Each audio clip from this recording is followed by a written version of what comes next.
retrouvons pour parler d'un nouveau sujet. C'est toujours moi, Luis, du blog ilestécrit.com. Alors nous allons revenir sur un passage assez célèbre, la parabole des 4 terrains. Je vous invite à lire ce passage dans Matthieu chapitre 13 des versets 1 à 23 ou dans Marc chapitre 4 des versets 1 à 20 ou dans Luc chapitre 8 des versets 4 à 15. Nous allons prendre ici ce passage dans Matthieu. Je vous invite à lire les versets 1 à 17. Puis nous allons lire ensemble l'explication que nous donne Jésus à partir du verset 18. Vous pouvez donc mettre pause maintenant et revenir sur ce podcast après votre lecture, notamment si vous ne connaissez pas cette parole. Alors, à tout de suite.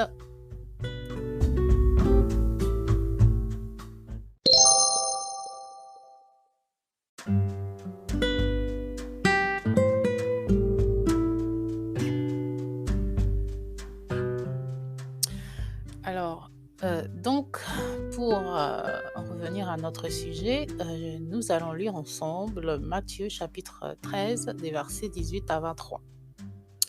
Je commence. Vous donc entendez la parabole du semeur. Lorsqu'un homme écoute la parole du royaume et qu'il ne la comprend point, le malin vient et ravit ce qui est semé dans le cœur. C'est celui qui a reçu la semence le long du chemin. Et celui qui a reçu la semence dans des endroits pierreux, c'est celui qui entend la parole et qui la reçoit aussitôt avec joie. Mais il n'a point de racine en lui-même, il ne dure qu'un moment. Et lorsque l'affliction ou la persécution suivent à cause de la parole, il se scandalise aussitôt.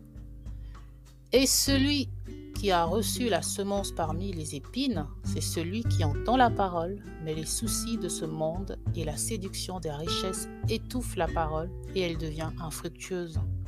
Mais celui qui a reçu la semence dans une bonne terre, c'est celui qui entend la parole et qui la comprend et qui porte du fruit, en sorte qu'un grain en produit 100, un autre 60 et un autre 30. Donc voilà. Contrairement à ce que vous pourriez penser, je ne vais pas ici développer la signification de chaque terrain, puisque l'explication de Jésus est très claire. Donc, nous n'avons pas besoin d'épiloguer là-dessus. En général, lorsqu'on nous explique ce verset, en tout cas, je me base sur mon expérience, on nous le présente un peu comme une fatalité. C'est-à-dire que chaque personne a sa case, a son terrain, et on a l'impression que du coup, on ne peut pas changer d'état. Parce qu'il est vrai qu'on nous dit dans la Bible qu'il y a des personnes qui jusqu'au bout n'admettront pas la seigneurie de Jésus. Nous le savons cela. Et certaines personnes vont dire, n'oubliez pas, ces personnes-là, elles sont comme ça, n'oubliez pas la parabole des 4 terrains, il y a des personnes qui ne changeront pas. Voilà. C'est possible que certaines personnes ne vont pas changer, c'est tout à fait possible. Mais, il faut voir les choses d'une autre façon, d'accord ? L'explication de Jésus est claire, mais si on comprend que les terrains sont des états statiques ou permanents, alors nous limitons Dieu. Vous remarquerez que dans l'évolution du chrétien, nous passons aussi par ces 4 états en fonction des saisons dans lesquelles nous sommes. On peut lire une parole 40 fois sans jamais la laisser nous pénétrer et un jour, boum, elle nous saisit comme une évidence et on se demande, mais comment est-ce que je ne l'avais pas compris avant ?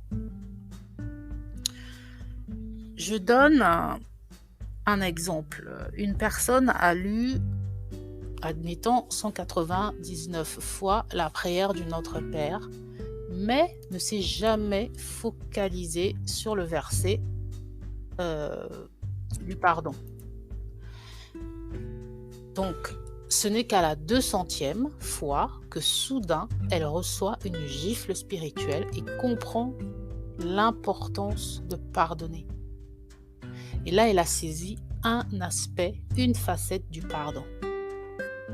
Parce que le pardon, c'est certes pardonner les autres, mais c'est aussi nous-mêmes aller vers les autres pour demander pardon, avoir l'humilité de savoir demander pardon. Mais cette facette-là peut être quelque chose que cette personne ne va saisir que bien plus tard.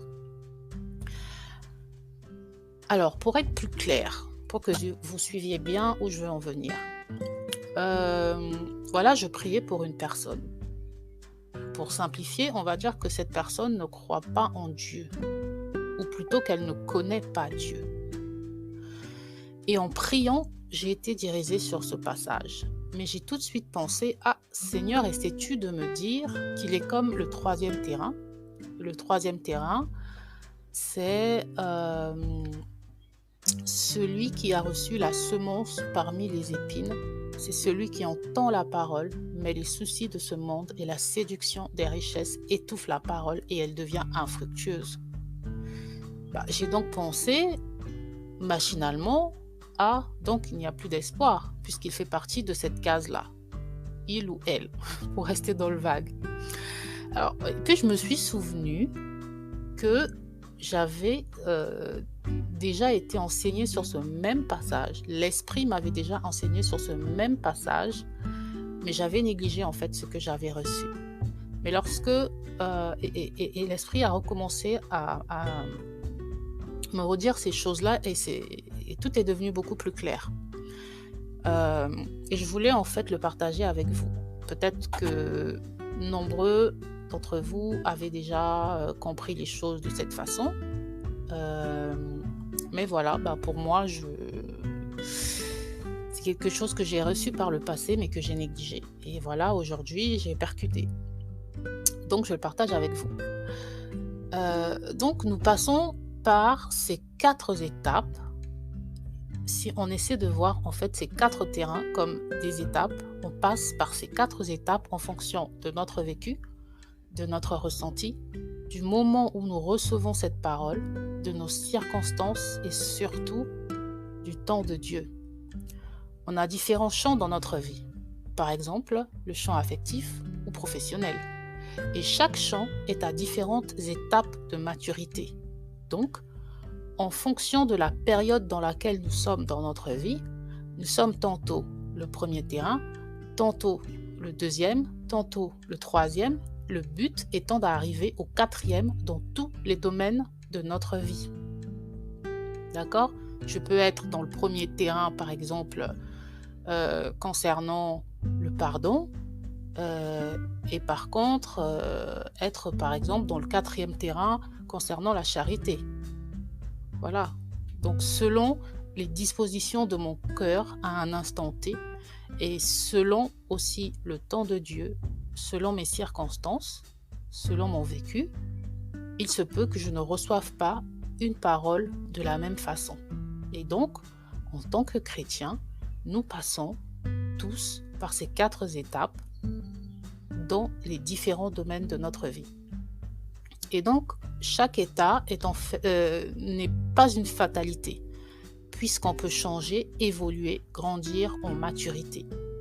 J'espère que vous me suivez, que je ne suis pas trop confuse. On va faire une comparaison un peu improbable. D'un côté, on a Jésus. Lui, il était le terrain fertile par excellence, c'est-à-dire celui qui a reçu la semence dans une bonne terre. Normal, c'est le Fils de Dieu, il avait donc de bonnes racines, bien solides en Dieu son Père. Puis d'un autre, nous avons Paul. Lui, il était un pharisien, un intellectuel. Et nous savons qu'on ne peut pas saisir la pensée de Dieu avec l'intellect, le raisonnement. Si nous avions connu Paul aujourd'hui, nous aurions sûrement dit qu'il était dans le premier type de terrain, c'est-à-dire l'homme qui écoute la parole du royaume et qui ne la comprend point. Mais que nous montre la Bible? Paul connaissait les textes, mais persécutait les chrétiens. Vous pouvez lire dans Actes au chapitre 9, l'histoire de sa conversion.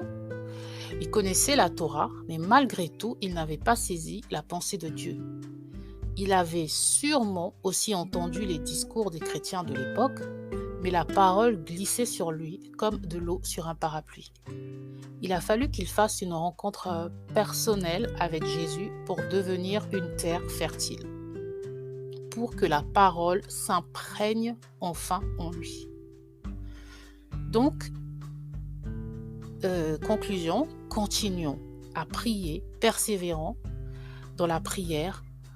Prions pour ceux qui nous semblent être des terrains arides, car rien n'est impossible à notre Dieu. Nous devons sans cesse semer en nous la parole pour connaître Dieu, ses promesses, ses plans pour nous, pour le monde et surtout son caractère, sa personnalité, on va dire. Rappelons-nous dans Genèse, la terre était informe et vide, mais Dieu en a fait la terre que nous connaissons aujourd'hui. Un joyau, pardon. Bien avant ma conversion, on va dire dans le début des années 2000, donc vraiment, voilà, on m'a invité dans une église évangélique, mais plutôt que de me focaliser sur le message du pasteur, mon focus était sur les gens, sur les personnes, sur leur exubérance. En fait, je les jugeais. Mais pourquoi prie-t-il fort, à voix haute, et en même temps, c'est la pagaille, etc. Franchement, c'est tout le temps que j'étais là, c'est ce à quoi je pensais. Et à cette époque, je ne savais pas que Dieu, qui est un Dieu d'ordre, bien sûr, tourne tout pour sa gloire. Il peut même parler dans le chaos et nous donner des leçons. Il bâtit dans le néant et transforme le chaos en chef-d'œuvre. Malgré tout le brouhaha, je me suis étonnée à me rappeler du message que le pasteur avait prêché ce jour-là. Cette semence, aussi petite soit-elle, a fait son chemin dans mon cœur alors que je n'étais même pas chrétienne. Je donne cet exemple pour dire que peut-être d'autres chrétiens me casaient dans le premier terrain, puisque je n'étais pas complètement étrangère à la parole, mais simplement ignorante et je ne connaissais pas Dieu. Donc ne limitons pas notre Dieu. Il peut rendre une terre stérile, fertile, changer des cœurs de pierre en cœurs de chair, donner la vie à des ossements desséchés. Avec Jésus, il n'y a pas de condamnation. Il y a la liberté au bout du chemin. Voilà, merci de m'avoir écouté et que Dieu vous bénisse. Ciao!